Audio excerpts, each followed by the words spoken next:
Here I've got SHARP Aquos S2 and let me show you how to enable color inversion on the following device.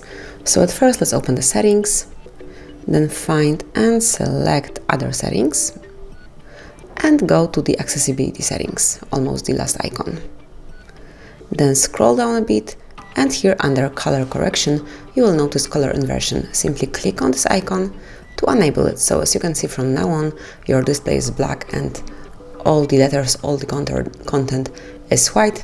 Then if you'd like to go back to the normal mode, to the standard one, simply click on the same switcher one more time and now you're back in standard mode.